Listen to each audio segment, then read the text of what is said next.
안녕하세요. 결혼 1년 차를 맞이하는 30대 중반 여자입니다.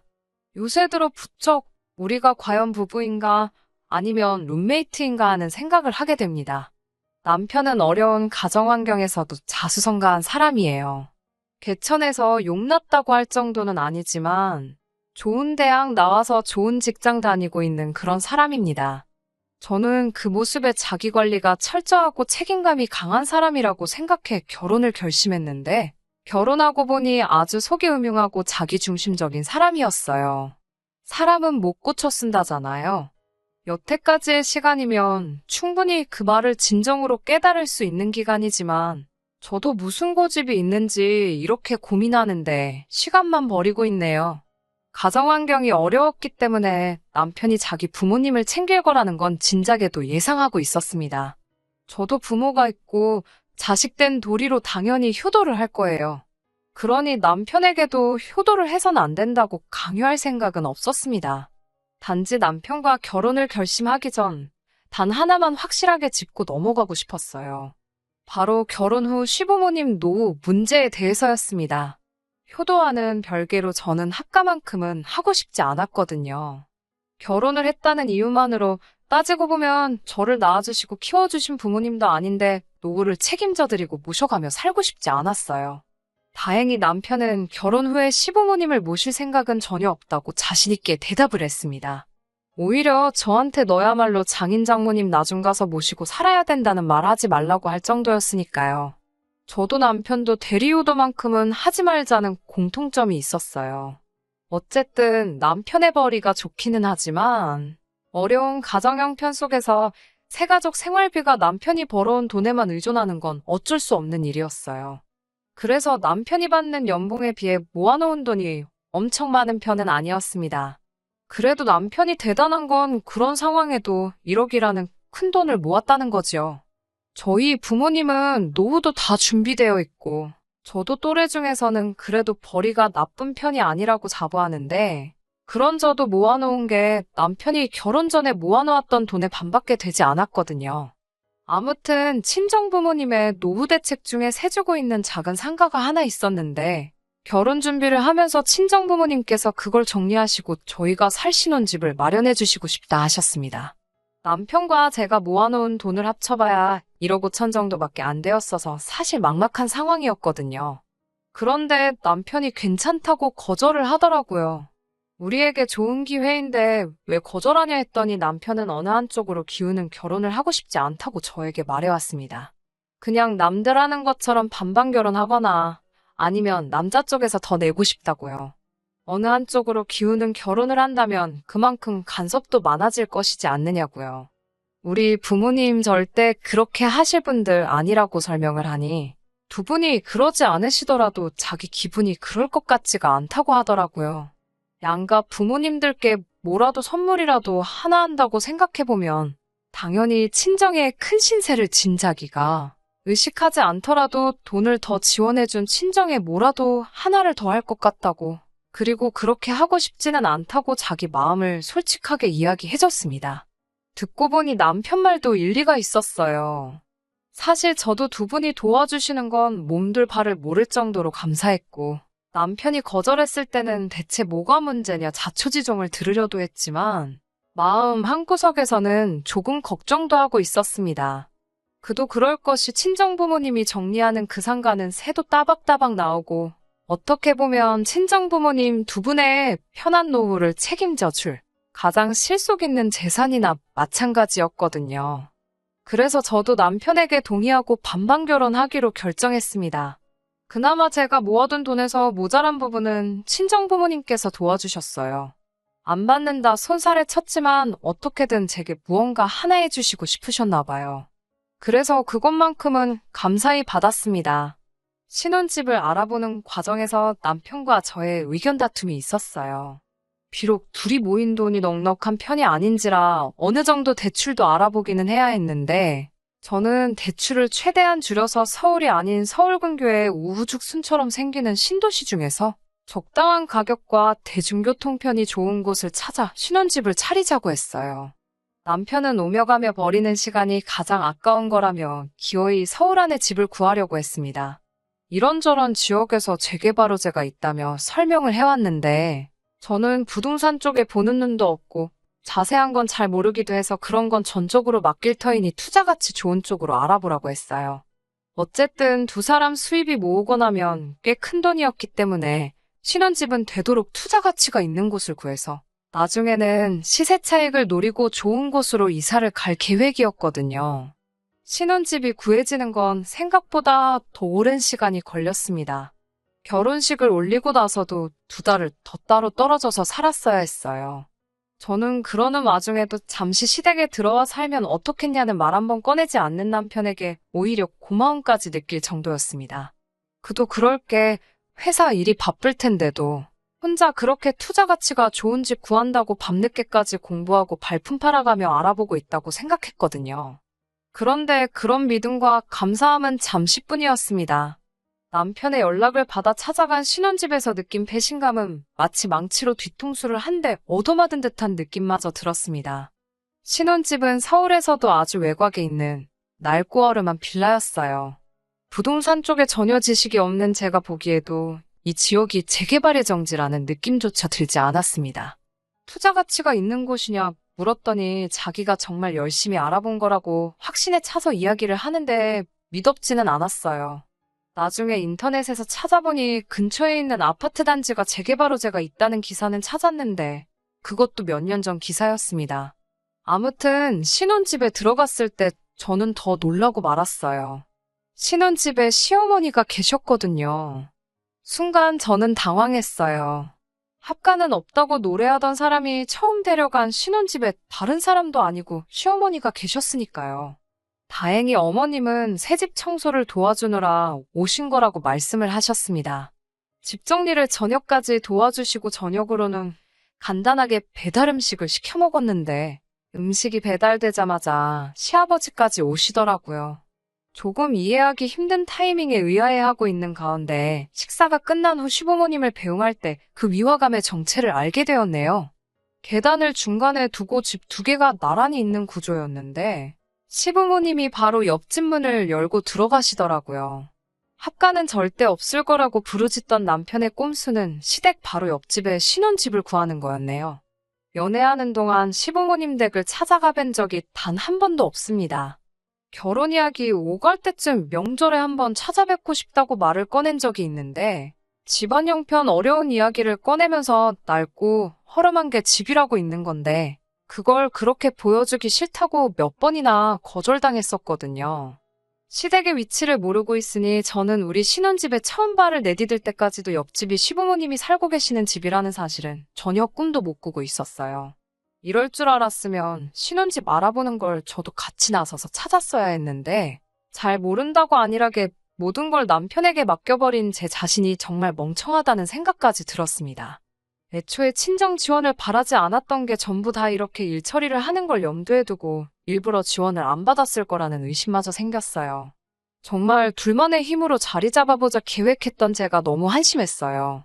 남편에게 이건 무슨 상황이냐고 설명해달라 물어봤지만 남편은 끝까지 이 지역 전체가 재개발 예정지라는 말만 계속해서 뱉으며 나중에 가서는 자기한테 고마워할 거라고 말을 했어요. 어쩌다 보니 우연히 겹쳐서 시댁 옆집에 집을 구하게 되었을 뿐 원래 계획하던 시세 차익만 얻게 되면 바로 이사를 나갈 건데 이게 합가나 다름없는 거 아니냐고 우기는 제게 비약이 너무 심한 거 아니냐고 오히려 큰 소리를 뻥뻥 치기 시작했습니다. 그렇게 시작한 신혼집 생활은 고생길이 열렸겠구나 하는 생각이 들었는데 그래도 제가 생각한 정도의 최악의 상황은 아니었습니다. 시부모님이 바로 옆집에 산다는 걸 제가 너무 질색을 했어서 그런 건지 아니면 정말 남편 말대로 투자 가치 좋은 집을 찾다가 겹친 우연의 일치인지 시부모님이 저희 결혼 생활에 간섭하는 일은 거의 없었어요. 처음에는 괜히 눈치가 보여서 고기 굽는 냄새라도 문 밖으로 새어나갈까봐 걱정했는데 오히려 시부모님께서 반찬을 넉넉히 했다며 가져다 주시기도 했고 또 괜히 배달 음식이라도 시켜 먹었다가 너네만 좋은 거 먹느냐는 잔소리라도 듣지 않을까 했는데 이상하리만치 정말 어떤 간섭도 없었습니다. 남편도 저에게 경제권을 넘겨주고 용돈을 타서 쓰는 생활을 시작했고요. 우연의 일치인지 정말 남편이 보는 눈이 좋았던 건지 신혼집 입주 얼마 지나지 않아 남편이 말한 재개발 호재가 터졌고 집값이 꽤나 많이 올라갔어요. 아무튼 내가 속이 좁은 사람인가 남편 말대로 비약을 너무 심하게 한 건가 하며 제 자신에 대해 반성까지 하게 될 무렵에 드디어 남편이 또 다른 속내를 드러냈어요. 결혼 후 처음 맞는 어버이날을 앞두고 월한도 50만 원짜리 적금을 깼습니다. 목돈이 필요하게 될 날을 대비해 저는 목적에 맞게 적금 통장을 여러 개 만들어서 관리하는 스타일이거든요. 얼마 안 되는 이자지만 통장에 돈을 묶어두고 있는 것보다는 좋다고 생각해서 그렇게 하고 있었어요. 그 적금 통장 역시 어버이날을 대비해 붓기 시작한 6개월짜리 단기 적금이었습니다. 그 돈에 조금씩 더 보태 양가 부모님들께 각각 100만 원씩 들은 봉투 4개를 만들었고요. 시댁이 바로 옆집이었기 때문에 어버이날상을 직접 차려드리고 저녁에는 친정에 가서 외식을 했어요. 친정 부모님이 우리 집까지 오시는 길이 멀기도 하고 괜히 제가 친정에 가서 상 차려드린다고 주방에서 기웃거리고 있으면 분명히 친정어머니는 저에게 들어가 쉬라고 하고 나서서 고생하시게 될 테니 그렇게 결정한 일이었는데 저녁 식사 후 집으로 돌아오는 차 안에서 남편이 조금 불만이 있다는 말투로 이야기를 꺼내더라고요. 조금 불공평한 것 같다고 시작한 남편의 말에 저는 황당해서 그 어떤 대답도 이어갈 수 없었습니다. 다른 날이면 몰라도 어버이날만큼은 직접 차려낸 상이 돈 얼마 내고 언제든지 할 수 있는 외식보다 더 값진 효도가 아닐까요? 적어도 남편한테는 그렇지 않았나 봅니다. 양가 부모님께 같은 용돈을 드렸지만 외식비까지 포함한다면 제가 친정에 더 많은 돈을 지출한 거나 마찬가지라며 그게 불공평하다는 이야기를 꺼내더군요. 자기가 힘들게 벌어서 정작 덕보는 건 자기 부모님이 아니라 장인 장모님인 거 아니냐고요. 거기에 더해서 자기가 버는 월급이 제가 버는 것보다 훨씬 많은데 어떻게 친정과 시댁에 같은 금액의 용돈을 줄 수 있느냐는 말까지 하면서요. 우리 결혼 전에 다 이야기 끝났던 거 아니냐고. 대리효도 하지 말고 각자 셀프효도 하자고 했는데 경제권 쥐고 있다고 벌써부터 너무 시댁에 기울어 있는 거 아니냐고 입에 거품을 물면서 열변을 토하더군요. 저는 남편에게 그렇게 생각하는 것부터가 도저히 이해가 가지 않는다고 말을 했어요. 어째서 그걸 그렇게 생각을 하느냐. 어버이날에 직접 차려드린 식사가 불편했다면 다음 어버이날부터는 그렇게 하지 않겠다. 두 집 다 똑같이 외식을 하겠다고 대답하고 말았습니다. 차 안에서 그렇게 티격태격 하다가 집에 도착해서도 한동안 저한테는 말도 붙이지 않았어요. 그리고 얼마 뒤에는 아무래도 저에게 경제권을 넘긴 게 자신의 실수인 것 같다며 돈 관리는 앞으로 각자 하는 게 좋겠다는 의견을 꺼내더라고요. 어버이날에 부모님께 식사 한번 대접한 것이 그렇게 불공평한 일이었느냐 따지니 전부터도 저의 소비 습관에 대해서 불만이 많았다는 이야기를 하더라고요. 장 보러 나가서 함께 먹을 먹거리를 구매할 때도 자기는 먹지도 않는 과일을 사지 않느냐. 집이 크면 얼마나 크다고 로봇 청소기를 사는 것도 돈 낭비지 않느냐 어쩌냐 하면서요. 모든 남편의 발언에는 결국 돈을 더 많이 벌어오는 건 자기 자신인데 소비 자체는 항상 저를 중심으로 이루어지고 있다는 뜻이 담겨 있었습니다. 어차피 똑같이 반반 결혼한 건데 이제부터라도 각자 돈 관리를 하는 게 앞으로 우리 두 사람의 관계를 위해서도 더 좋지 않겠냐고 따지더라고요. 반반 결혼 이야기가 나와서 저도 한마디 했습니다. 나도 똑같이 나가서 일을 하고 있는데 집안일이며 식사 준비까지 전부 다 내 일이 아니지 않느냐고. 끝까지 그렇게 사소한 것까지 꼬투리 잡을 거면 당신도 똑같이 집안일하고 그때 반반 결혼을 말을 하고 돈 관리도 각자 하자고 말을 꺼내라고요. 남편은 저한테 그거 집안일 해봐야 얼마나 된다고 하면서 제가 집안일을 도맡아 하는 것 또한 자기가 돈을 더 벌어오기 때문에 그런 거 아니냐며 제가 자기가 버는 만큼 벌어온다면 집안일도 똑같이 나눠서 하겠다 하더라고요. 더 이상 억지 부리는 걸 받아주기도 싫어서 알겠다고. 그러면 똑같이 절반 생활비 부담하고 각자 버는 돈은 각자 관리하자고 했어요. 다만 생활비를 제외하더라도 남편이 말한 시세 차익이 실현되면 그때는 저도 시댁 옆집에 사는 거 싫다고. 그때 이사를 나가야 하니 각자 관리한다고 돈을 흥청망청 쓰지만 말라고 강조했습니다. 남편은 당연한 거 아니겠냐고 결혼할 때도 자기가 모은 돈이 제가 모았던 돈보다 훨씬 많지 않았냐며 돈 모으는 건 원래부터 잘하던 일이니 그런 건 제가 관여하고 신경 쓸 부분이 아니라고 하더군요. 시댁 옆집이라 싫다 했지만 결국 자기가 말한 대로 집값도 엄청 뛰지 않았느냐 자랑처럼 이야기하면서요. 싸움 더 길게 끌어봐야 저만 머리 아프겠다 싶어서 내린 결정이지만 신혼집 입주 첫날에 시댁이 바로 옆집이란 사실까지도 참아낸 저인데 일이 이렇게 돼버리니 차라리 계속 싸웠어야 했나 싶을 정도로 머리가 아파오네요. 대리효도는 없을 거라던 남편의 말이 처음부터 계획된 건가 싶은 생각까지 듭니다. 정말 시부모님께 직접 상 차려드리고 친정 가서는 외식을 한 게 친정에 돈 빼돌린다는 말을 들어야 할 만큼 잘못한 일이었을까요? 또 생각하니 머리가 지끈지끈 아파오네요. 안녕하세요. 하도 답답하다는 욕을 많이 먹어서 후기를 쓰기까지 많이 고민했는데 그래도 제 삶에 변화가 생겼으니 궁금하셨던 분들을 위해서라도 이렇게 후기 보내드립니다. 반반 결혼 생활을 시작한 날부터도 남편의 태도는 정말 말도 못할 정도로 가관이었습니다. 한 달을 반으로 나눠서 집안일을 하기로 했어요. 빨래 같은 공동의 일 또한 각자 자기 것만 하기로 했고요. 처음 몇 주 정도는 남편도 큰 소리 쳐놓은 게 있으니 군말 없이 하더라고요. 그때는 저도 반쯤 포기하고 있었기 때문에 오히려 가계부 관리며 제가 퇴근 후에 집안일에 가며 신경 써서 하던 일들이 제 손에서 떨어져 나가니 익숙해지고부터는 오히려 몸은 편했어요. 집안일을 시작한 남편은 퇴근하고 곧장 쉬고 싶은데 그럴 수 없으니 오히려 더 힘들어했고요. 자기가 뱉은 말 때문에 자기가 손해를 보게 생겼으니 그거 참 고소하구나 싶었는데 어느 날부터는 빈집에 가사도우미를 불러서 집안일을 대신 시키더군요. 퇴근하고 집에 오니 집이 반짝반짝.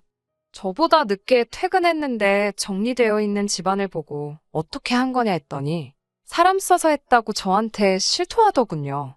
아무리 그래도 그렇지 빈집에 귀중품이며 다 있는데 어떻게 사람을 부르냐고 그리고 돈이 썩어나냐고 따졌더니 자기 덕분에 집값 오른 건 생각도 안 하냐면서 또 자기 돈으로 고용한 건데 돈 관리 각자 하기로 한 거 아니냐고 내가 쓸 돈 아껴가며 하는 건데 뭐가 불만이냐면서 또 큰 소리를 떵떵 치더라고요.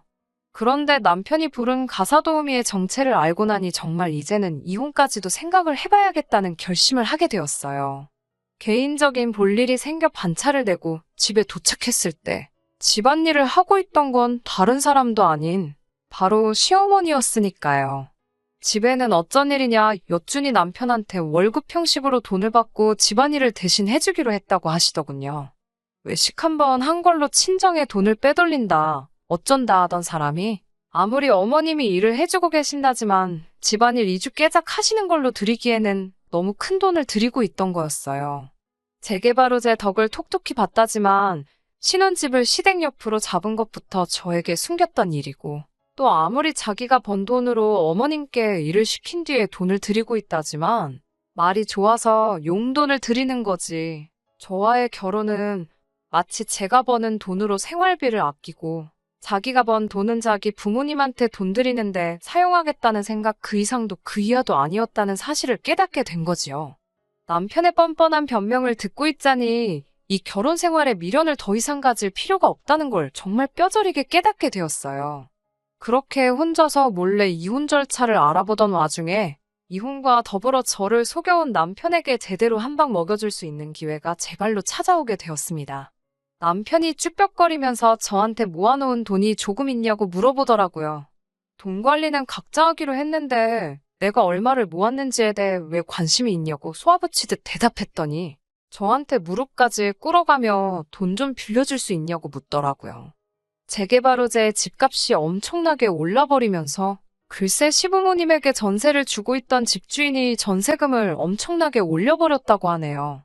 그래도 자기 부모라고 옆에 끼고 살고 싶은지 그 전세금을 마련해주고 싶어서 아주 난리가 났더라고요. 그 잘난 벌이로 여태 모은 돈이 없냐고 따졌더냐 알지 않느냐고. 자기 부모님 생활비 드린다고 모아놓은 돈이 그렇게 많지가 않다고 하더라고요. 시댁에 돈 빼돌렸으면 시부모님이라도 모아둔 돈이 있을 거 아니냐 따지니 생활비만 쓰기에도 빠듯하실 텐데 그럼 큰 돈을 언제 모으셨겠냐 하면서 치사하게 굴지 말고 어차피 그 돈 맞추려면 대출까지 받아야 하니 이번만 좀 도와달라고 사정사정을 하더라고요. 정말 오랫동안 마음속에 참고 있단 말인데 이렇게 내뱉어버리니 정말 후련했어요. 효도는 셀프로 하자고 하지 않았냐고 그런데 너네 부모님 전세금을 왜 내가 모은 돈으로 내주냐고 한마디 했죠. 그리고 이제 나도 할 만큼 한 것 같다고 내로남불 당신의 효도는 이제 더 이상 못 견디겠다고 이혼하자고 했어요. 전부터 이혼 준비를 하면서 상담을 받은 바로는 부부의 재산이 유별한 건 인정되는 바이지만 그 내용을 고의로 숨겨왔으면 그건 부부관계에 대한 신뢰를 깨트리는 바로 이혼 사유에 해당한다는 사실을 읊어줬습니다. 파탄의 원인인 남편에게 위자료 청구 소송이 가능한 건 그 다음 일이고요.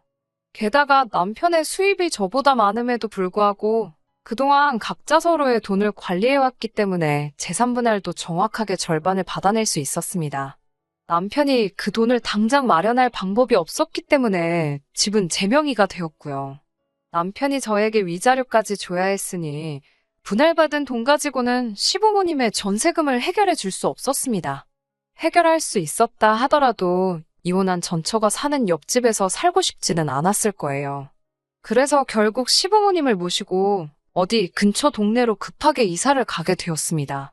어린 시절부터 살아오기도 했으니 추억이 많은 동네일 텐데 거기에 아직도 재개발 후보지이기까지 한 집을 떠나야만 하는 남편의 마음은 안 봐도 엄청나게 분하고 억울할 거예요. 그렇게 반반결혼 외치더니 재산 분할까지 반반을 해줬네요. 시부모님이 저에게 아주 못된 뭐라고 욕을 하고 남편이 땅을 치고 후회하는 모습을 보니 이제서야 속이 후련합니다. 비록 이혼했다는 꼬리표는 제 평생을 따라다닐 테지만 그 꼬리표는 그냥 결혼 생활 1년 반 동안 부동산으로 재테크를 해서 큰돈 만지게 된 셈 치려고 합니다. 끝까지 들어주셔서 감사합니다. 오늘의 사연은 여기까지입니다. 구독과 좋아요, 알람 설정 부탁드리고 더 좋은 사연으로 다시 찾아뵙겠습니다. 감사합니다.